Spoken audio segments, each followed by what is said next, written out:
তাহলে মুসলমান জবাব দিতে হবে, আমাদের ঈমান কেন বাড়ল না?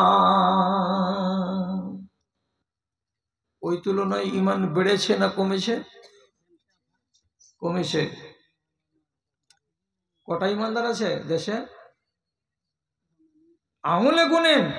যদি খোঁজ করেন তো দেখতে পাবেন যে মুসলমানের সংখ্যাটা, মুমিনের সংখ্যাটা 100টার ভেতরে 95টা গায়েব, 5টা লোক কোন রকম করে বেঁচে আছে। ওয়াজ কম শুনেছেন? বছরে 52টা জুমার খুতবা, আধা ঘন্টা করে। কয় ঘন্টা হলো? 26 ঘন্টা। কোন জুমাতে মা বাবার ওয়াজ শুনেছেন, কোন জুমাতে রোজার ওয়াজ শুনেছেন, কোন জুমাতে জাহান্নামের ওয়াজ শুনেছেন, কোন জুমার দিন খুতবাতে সুদের ওয়াজ শুনেছেন, কোন দিন জুমাতে মদের ওয়াজ শুনেছেন, কোন দিন জুমাতে পণ প্রথা এবং জাহেজের টাকা সম্বন্ধে ওয়াজ শুনেছেন। তাহলে এক এক দিনে এক একটা খুতবাতে এক এক রকমের ওয়াজ আপনার শোনা হলো। তো 26 ঘন্টা সারা বছরে ওয়াজ শোনার পরে, ও মুসলমান, তুমি আজ পর্যন্ত কেন পাক্কা মুসলমান হতে পারলে না? সমস্ত কানুনের সঙ্গে আল্লাহ তাআলা ধারা লাগিয়ে রেখেছেন। ধারা। কেউ যদি অপরাধ করে তো থানা থেকে ওর নামে কি যায়? চার্জশিট যায়। চার্জশিটে একটা ধারা লেখা থাকে, ওই ধারা অনুযায়ী তার বিচার হয়। নামাজ পড়ো কি? পড়ি না। তো যারা নামাজ পড়ে না তাদের ধারা কি লেখা আছে?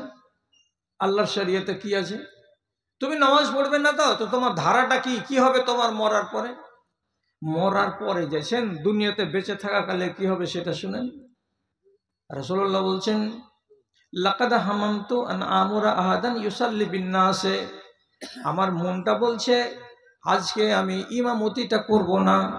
একজন মৌলবি সাহেবকে বলবো, যাও ভাই তুমি ইমামতিটা করে দাও, আর আমি টোলাতে এই পাড়া থেকে শুরু করে এদিক দিয়ে এদিক দিয়ে এদিক দিয়ে ঘুরে ঘুরে আমার এই টোলাটাকে একবার আমি দেখবো। দেখতে গিয়ে কি পাবো? মসজিদের জামাত চলছে আর আমি ইমাম ছিলাম, কিন্তু আজকে অন্যজনাকে ইমামতি দিয়ে দেখতে বেরিয়েছি কারা কারা মসজিদে যায়নি, কারা কারা নামাজে হাজিরা দেয়নি। যাদের যাদেরকে দেখতে পাওয়া যাবে মসজিদে যায়নি, নামাজে হাজিরা দেয়নি, তাদের বাড়িগুলোতে আমি আগুন লাগিয়ে দেব। তাদের বাড়িও পুড়ে যাবে, ঘর পুড়ে যাবে, দরজা জানালা পুড়ে যাবে, চাল ডাল পুড়ে যাবে, আসবাবপত্র পুড়ে যাবে, ল্যাপ কাটা সব পুড়ে যাবে, আর পুড়ে গিয়ে সব ছাই হয়ে যাবে।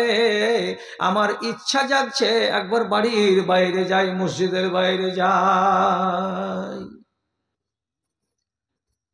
ওয়াজে রস চাইছেন আমার কাছ থেকে? 64 বছর বয়সের মানুষের কাছে রস নেই, শুক্ষা কাঠ। থামতে পারবেন? যেগুলো ওয়াজ করছি এই জন্য আমাকে সব মানুষ আর পছন্দ করে না। এই গ্রামে যদি এই ঘটনাটা হয় যে রাসূলুল্লাহ দেখতে বেরিয়েছেন হালবয়দা গ্রামে, জোহরের নামাজের আজান পড়েছে, 12:30 পৌনে 1টায় জামাত হলো, উনি যদি একবার কল্পনা করেন যে বেরিয়েছে, যদি দেখেন এই গ্রামের এই পাড়া এই পাড়া এই পাড়া, কতটি বাড়িতে আগুন লাগবে বলতে পারবেন? ওটা বলতে পারবেন না। শুধু বলেন যে বাঁচবে কটা বাড়ি। যদি বাঁচে, আল্লাহর দয়া হয়, তাহলে 4টা কিংবা 5টা বাড়ি বাঁচবে, বাদ বাকি একটাও বাড়ি বাঁচবে না। সব বাড়িকে আগুন লাগিয়ে পুড়ে ছাই করে দিতে হবে। আপনি ধারা পড়েননি? কোনো মৌলানার মুখে ওয়াজ শুনেননি? নামাজ ছেড়ে দিও, তারপর আপনি বলছেন আরে মুসলমান জি, রেশন কার্ড বানাবার জন্য ফর্ম ফিল আপ করছে, তখন বলছে জাতি কে হয়? জাতি? জাতি মুসলমান। লাজও লাগে না মুসলমানকে যে মুসলমান লিখছে কি বলে, ডোম চামার থেকেও খারাপ হওয়ার পরে। আচ্ছা, কথা যদি মুখস্থ থাকে তো ভালো করে কান খুলে শুনেন। আসরের নামাজ ছুটে গেছিল একদিন নবী সুলাইমানের। কোন নামাজ? আসরের। কেন ছুটল? 1000টা ঘোড়াকে, যুদ্ধের ঘোড়া এগুলো, তিনি ময়দানে নিয়ে গিয়ে সব পরিচর্যা করছেন।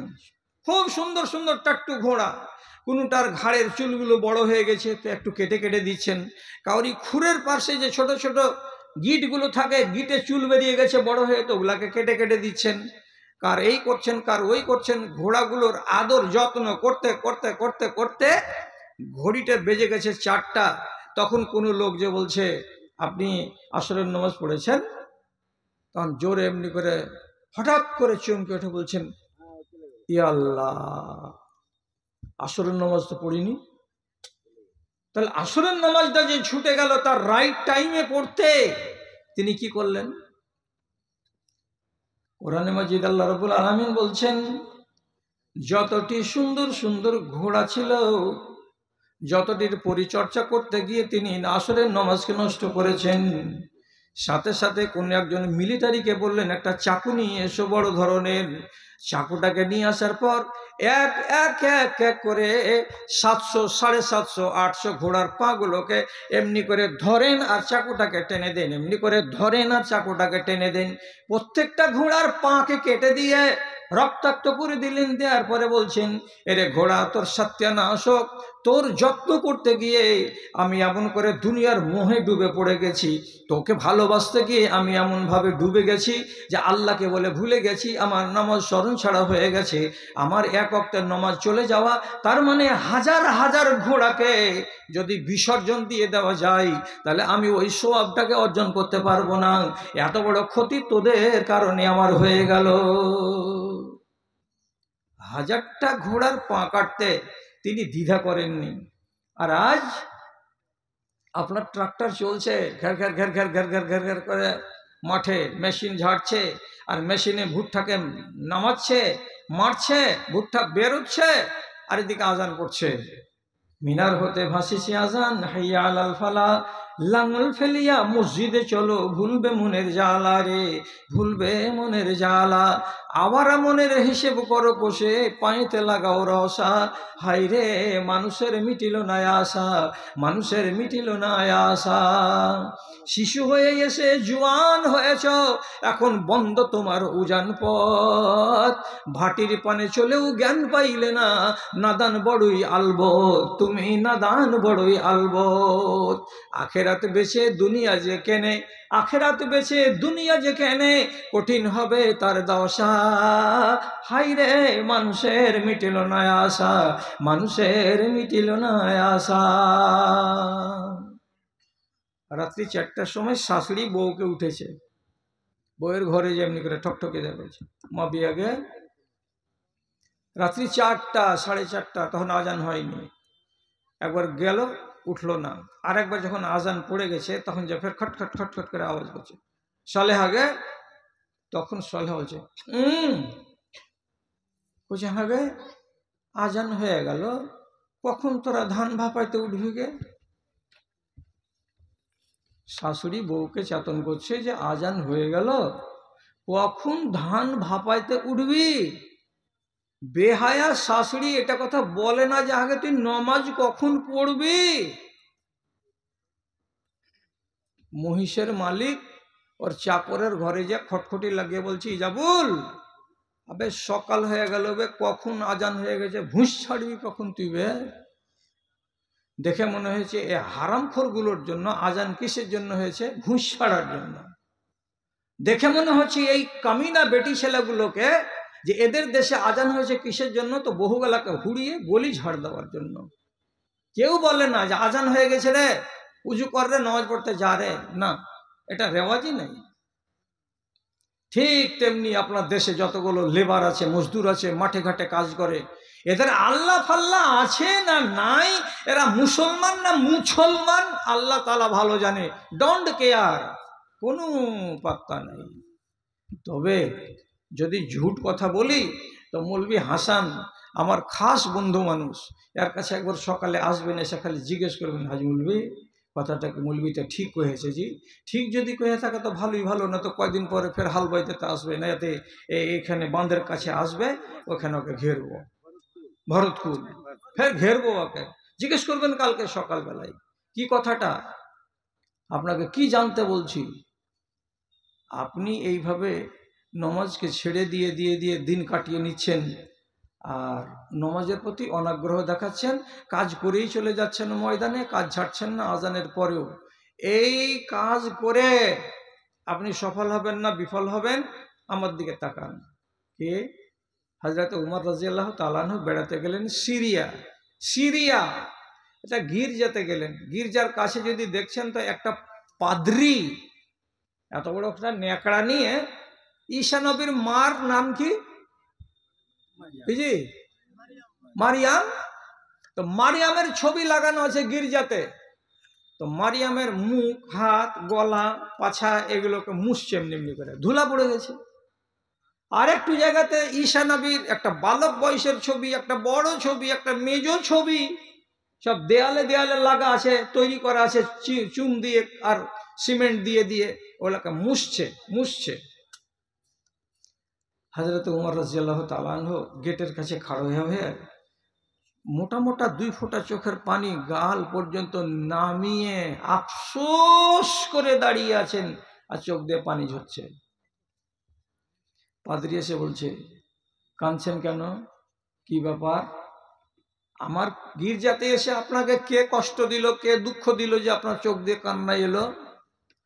তো হযরত উমর বলছেন, কোরআন মাজিদের একটা আয়াত আমার মগজে এলো, আর তরজমাটা আজকে বুঝতে পারলাম, ব্যাখ্যাটা বুঝতে পারলাম, তারই জন্য তখন আমি কাঁদছি। যে কি ব্যাপার? বলছে আল্লাহ তাআলা বলছেন, আমিলাতুন নাসিবা তাসলা নারান হামিয়া। মানুষেরা তোমরা কিছু কাজ এমন করবে যে কাজগুলো করতে গেলে তোমাদের শরীরের তোমাদের শক্তি খরচ হবে, তোমাদের ঘাম ছুটে যাবে, তোমাদের ক্লান্তি আসবে, তোমাদের মেহনত লাগবে। তো এত মেহনত করে কোনো একটা কাজ করবে তো তার বদলা তোমরা পাবে না, বরং ঘাম ঝরিয়ে একটা কাজ করার পরে কি পাবে? তাসলা নারান হামিয়া, তোমাদেরকে কাজের বিনিময়ে জাহান্নামের আগুনে জ্বলতে হবে। কি বুঝলাম? তোমার মতো এই লোকটা এত বড় মূর্খ, তুমি মরে গেছে ঈসা নবী তার ফটোগুলোকে মুছছো, মারিয়াম মরে গেছে তার ছবিগুলোকে মুছছো, তোমার ঘাম ঝরছে, তোমার শক্তি খরচ হচ্ছে, এত মেহনত করার পরেও এ কাজ তোমার 1 পয়সা কাজে আসবে না। কিয়ামতের দিন এই কাজগুলো তোমাকে জাহান্নামে নিয়ে যাবে। তো কেমন তুমি ঘাম ঝরা কাজ করলে? তাহলে ঘাম ঝরছে, কিন্তু এই ঘাম ঝরা কাজ ওকে জান্নাতে নিয়ে যাচ্ছে না। এই রকমেরই কাজ হচ্ছে আমার শেরশাবাদ জাতির। এরা হাল চালাতেই আছে, ট্রাক্টর চালাতেই আছে, জমিতে চাষ দিতেই আছে, বেলা 2টা হয়ে যাচ্ছে, কাজ থেকে কেউ ফিরে আসে না। তাহলে এগুলো যে কাজ তোমরা করছো, রুজি উৎপাদন করবে, কাকে খাওয়াবে? তো বিবিকে খাওয়াবে, কাকে খাওয়াবে? তো বাল বাচ্চাকে খাওয়াবে। তুমি এমন কাজ করছো যে তোমার ঘাম ঝরছে, তোমার শক্তি খরচ হচ্ছে, তোমাকে মেহনত লাগছে, অথচ এই মেহনত করার পরে তুমি যে এই কাজের বিনিময়ে আল্লাহ তাআলার কাছে জান্নাত আশা করবে, জান্নাত আশা করবে না, তোমার জন্য জাহান্নাম ইন্তজার করছে।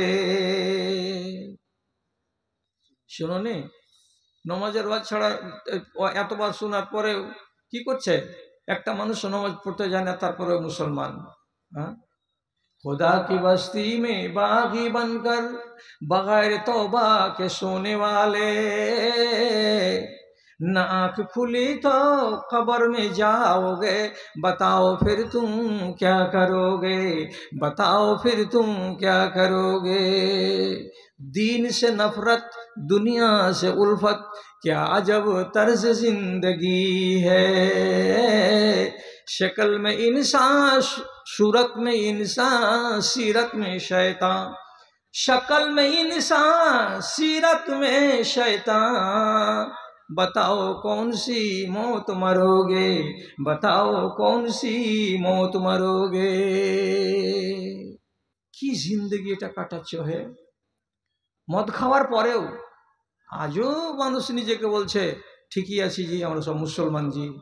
হায় হায় হায়, বুড়া হয়ে গেল, 70 বছর বয়স, মরবার টাইম চলে এসেছে, তবুও নেশা খাওয়া ছাড়ে না। হয় জর্দা খাচ্ছে, নয় গুল করছে, নয় আর কিছু খাচ্ছে, নয় আর কিছু খাচ্ছে। তো এই হারাম খেতে খেতে খেতে খেতে কবরে যাবে।